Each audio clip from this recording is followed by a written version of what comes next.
Welcome to WapTech clears out his closet of a bunch of stories and stuff. This video will be one in a series of me clearing out my inbox of all the things I was going to do a video about by rapid firing what little I got. These are all dead subject videos. You don't have to watch the video. Just wasting your time and mine, probably.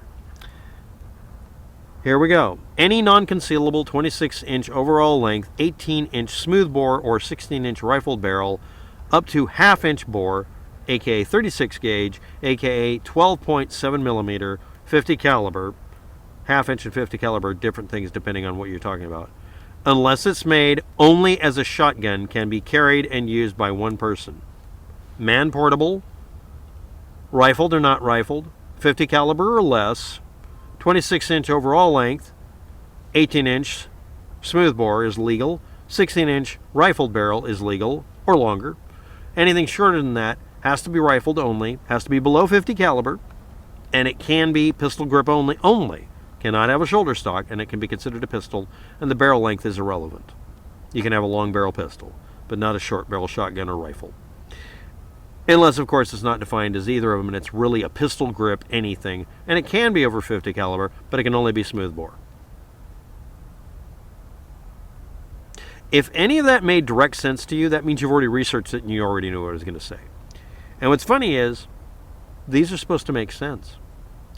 And if anybody's curious, I've actually come to a conclusion. It is actually really useful to have a short-barreled shotgun pistol in one way, to fire a blank, and then have a second barrel that fires, I would say, number 4 buckshot. Blindly. That's about all it's good for. It's suitable for a firefight in a phone booth. Or a closet. Not really useful. Pistols, however, have the ability to be fired over longer ranges and be more precise and not indiscriminate weapons of mass shooting. Literally. If you could fire a short enough shotgun barrel, it would shoot lots and lots of people. You can even configure it to where it shoots a spray that's a specific shape. Why would you do that? Maybe that's the reason these are against the rules. Because they really don't serve any purpose even for self-defense. However, a slug gun with an extremely large capacity that shoots basically an oversized, very heavy paintball sandbag shotgun pistol isn't a bad idea, and yes, the Russians actually have one. Literally, it's just a self-defense pistol, and it fires a heavy object. It's a thumper. It's a rubber bullet gun. And it hurts about as much as you think it hurts when you fire it. They sell them, they even have ads for them, and they show people not acting tough, but literally gripping the gun knowing this is going to hurt me too. It puts you at a very high risk. But they're legal. Usually they contain mace. Or mace balls. Mace ball is kind of a misnomer. It's mace, but mostly it hits you really, really hard and makes you drop to the ground. It hurts like hell. Just want to point out that there is a self-defense usage for some of these, but basically they're glorified paintballs that aren't shooting any liquids of any kind. They're just shooting rubber balls. Hard rubber balls. You know, like a soft hammerhead. Anyway. Okay. Next, shotgun, fired from the shoulder using 2 hands. One-handed shotguns aren't shotguns. Fixed shell, that means it's not a thing where you have to assemble all the parts, you just reload a shell and put it in.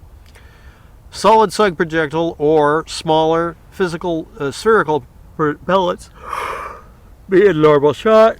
A bore up to 2 inches for low precision, shorter range targets. Yeah, there's a notation in the laws concerning what's the maximum bore you're legally allowed to have for sporting purposes. 2 farking inches? What's the minimum length? 2 feet. Oh, this is British rules? Rifle, precision shooting designed, portable, long barrel firearm, held with both hands, braced against the shoulder, just like the shotgun is supposed to be. Rifled barrel, for gyroscopically stabilizing a bullet or projectile, propelled by the contained deflagration of propellant, combustible components, black powder, cordite, or nitrocellulose. Carbine, shorter barrel rifle, or a cut-down full-length rifle. Short-barreled rifle, but not that short. Shooting the same ammunition or remade ammunition for pistol. Barrel receiver or its low receiver of firearm frame is by itself considered to be the regulated firearm in the United States. And in other countries that are sane, it's all of the parts. In the United States, we benefit from this because you can change the barrel and you don't have to have a serial number change or anything. In other countries, they require you proof test it to make sure it won't blow up in your face. A blank, unfinished, or partially completed receiver is not a firearm and cannot legally have a serial number put onto it. As in order to make the receiver usable, the purchasers must perform the finishing work but do not need to pass a background check. But unlicensed sale or distribution of the finished receivers is against the law, because at that point you're manufacturing something that another person would have to put up with your work and trusting it. The actual reasoning behind it is, it makes a great deal of sense, is liability. Unlicensed manufacturers of anything that put other people at risk. What if I made a gun and made the thing to where it would blow up in your face? Booby-trapped guns. That actually does make a little bit of sense. But I like the fact that someone actually mentioned that the maximum bore diameter is 2 inches. In some cases. Is that Britain or America? I don't know. These are old notes. I'm not even sure where I got them from. Open bolt. The bolt and the working parts are held together to the rear of the receiver. With no round in the chamber, when ready to fire, when the trigger is actuated, the bolt travels forward, feeds a cartridge from a magazine or belt into a chamber, and fires the cartridge, throwing back the bolt again and ejecting the empty casing in the same movement.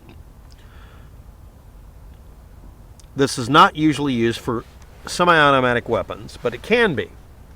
But if it is, this would give them machine gun status because you just have to let it fly back. Now, also point out that one of the versions of the Glock very easily can do this. It's readily convertible. It takes a wedgie of metal. You can even see it in the animation how a Glock works. You can figure out where to do it. And the funny thing is, depending on how you make it, making a fully automatic weapon is very easy. In fact, it'll happen by accident if you do one of the designs. On the other designs that are actually much safer, it's really hard to make them into a fully automatic weapon. The one that makes it easy to make a fully automatic weapon also happens to be that kind. It makes it a lot easier to make a very safe semi-auto, aka auto-loading. And the thing is, except for these auto-recycling ones to make a machine gun, it's actually kind of difficult to make these things work correctly. Someone happened along it and it fires like an engine in a car. You start it and it just runs by itself. You don't have to actually keep regulating it. Sort of the presumption. But anyway, private gun sales are legal as long as both persons can receive and possess a firearm under any law that they exist in. If there's no restrictions on them, no problem.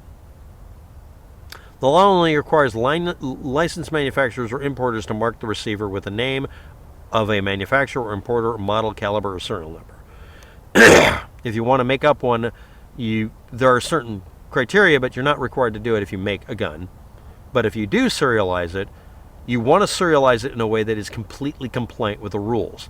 In fact, it's even suggested by the ATF if you want to make a gun in the United States, and you aren't prohibited or at all, to wait a minute or two and figure out how you're going to mark it. Make notes on when you started and when you ended making it, because that may determine when you make the design your serial numbered time.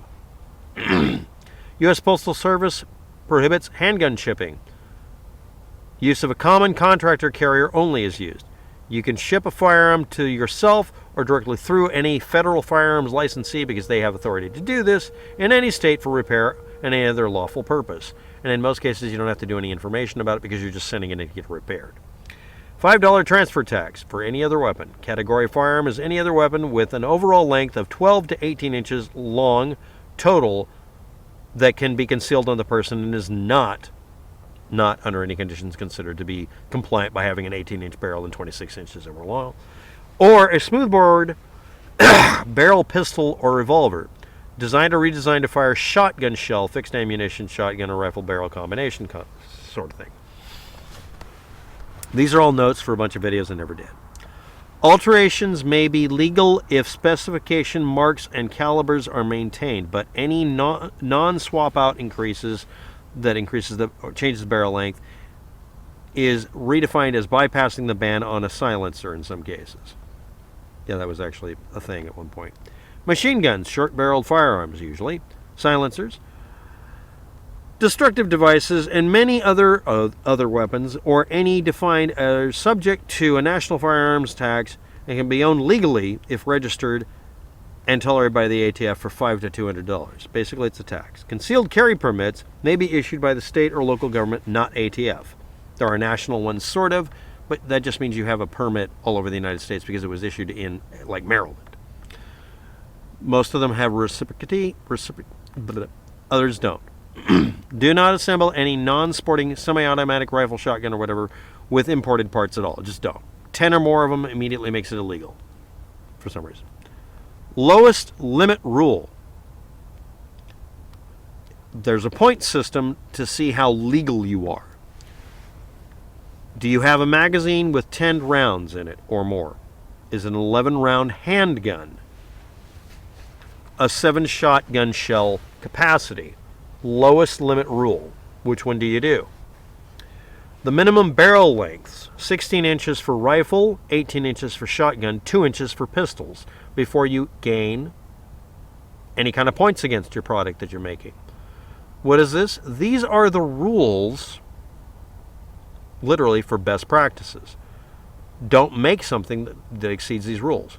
If it's a pistol, make sure it has a 2-inch barrel besides the length of the cartridge. Make it at least that long. 18 inches or longer for a shotgun, 16 inches for a rifle, and overall length for anything other than pistols, 26 inches. 10-round rifle magazine, 11-round handgun magazine, and 7-shot shotgun magazine, 1 in the chamber. Those are all ones which won't even get a second look. Oregon, high-capacity magazine ban. Nope. Restriction on locations where ammunition may be possessed? Nope. Require the safe storage of ammunition or prohibit persons from... no. Prohibiting persons who are ineligible for possessing... blah, blah, blah, blah. Requiring a license for the sale of ammunition or maintain a record of purchase? No. Next. UK high-capacity magazines are legal if only used on semi-automatic rifles owned by UK citizens if they are .22 rimfire. Bolt-action, straight pull, and lever-release rifles can be owned in any caliber. However, all lever-action, pump-action, or semis automatic shotguns are restricted to holding a maximum of 3 cartridges at any one time. Sporting rules. The United States has a similar set of them. And these are all notes and stuff. Petal Ballistics. Chimera 25 and 26.5 millimeter all-steel flare guns exist. These were the only new ones made at one point. Olin Winchester metal flare gun kit. They did exist. Can't find them anymore. Cobraid Leonid 12-gauge flare gun. These are all the only new ones I could find that were even mentioned. The Leonid was literally a Derringer pistol thing that had a flare gun cartridge barrel on it that was just plastic. The rest of it was all metal. Literally, they just made a metal receiver, put a plastic barrel on it, and that was ATF legal for a while. If anybody's not aware of it, this company existed mostly to see what they could do, experiments, and then went full crazy and started selling parts for machine guns at one time. Some parts are legal to buy, and they kind of sandbagged themselves or sabotaged themselves. Anyway, that's it for the videos for the day. On battery power, wasting it. It's fun doing all these videos to get this one thing out of the way, and that was the file called A. Thanks for watching. Have a good day. Good luck with that. Bye.